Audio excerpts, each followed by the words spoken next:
మహాశివరాత్రి బ్రహ్మోత్సవాల నేపథ్యంలో శివభక్తులు భారీగా వస్తారని తెలిసినప్పటికీ ఏర్పాట్లు చేయటంలో ఆలయ అధికారులు పూర్తిగా విఫలమయ్యారు.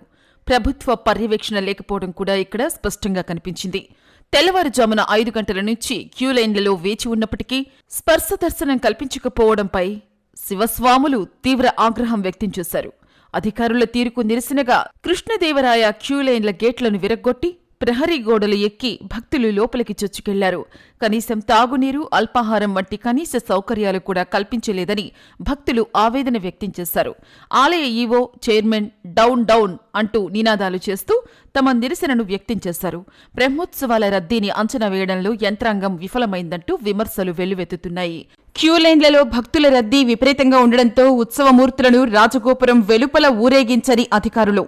పురవీధుల్లో జరగాల్సిన ఉత్సవాన్ని ఆలయ ప్రాంతానికి పరిమితం, గ్రామోత్సవం జరగకపోవడంతో అపచారంగా భావిస్తూ భక్తులకు దర్శనాలు, ఉత్సవాలను నిర్వహించలేక చేతులెత్తేసిన ఈవో, పీఐ, భక్తుల ఆగ్రహం.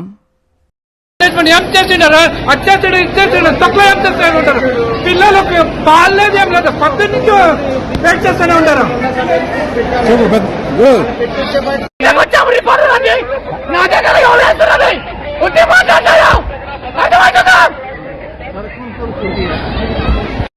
కోడలు కానీ నీ బిడ్డ కానీ ఎన్ని గంటలు 5 గంటలకు పబ్బులో వచ్చిన క్యూలో నిలబడ్డాము. అదే మీ బంధువులకు అట్లా నిలబడరా? ఏం తినాలి? తక్కువని నీళ్లు లేవు, నిద్ర లేదు. శ్రీశైలం జాతరకు వచ్చి దేవుని దర్శనం చేసుకోకపోదామని మంత్రి వస్తున్నాను ఎంతమందిని ఆగం చేసినాం. ఇప్పుడు దర్శనం లేదు, ఏం లేదు. టికెట్ పెట్టుకుని ఎక్కడి నుంచో ఏ రాజు నుంచి వచ్చినాం మేము హైదరాబాద్కి వెళ్ళి. మాకు ఆకలి లేదలా, చిన్న పిల్లలు పడిపోయినారు. నీకు దయచేసి లేకపోతే గుడి మూసే లేదని పేపర్లు వచ్చి పేపర్ కొట్టు ఎవరు రాముగా శివరాత్రి దయచేసి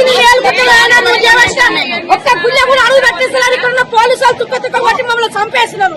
200, 300 అన్నం లేదు, నీళ్లు లేదు, ఏం లేదు. నీకొక ముఖ్యమంత్రి నీకు దండం నాయన. మరి మా సేవ, మా పిల్లల బాధ మాది. ఇదంతా కోసం మొత్తం నీకు తలుగుతుంది. నువ్వు ఇట్లా చేస్తే మాత్రం ఏం పుణ్యం లేదు నీకు.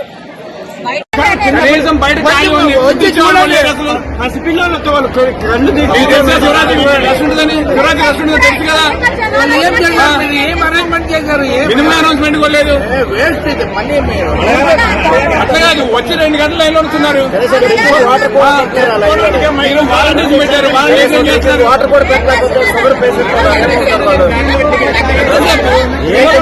ఏం చేస్తారు?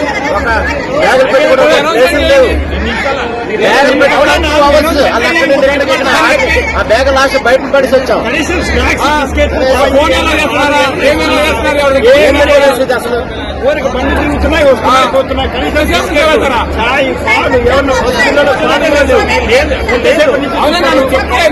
చేయాలని చెప్పేసి నేను చెప్పేది ఇదే చెప్తా. చెప్పు. అక్కడ 12:30 వరకు కంపార్ట్మెంట్ లో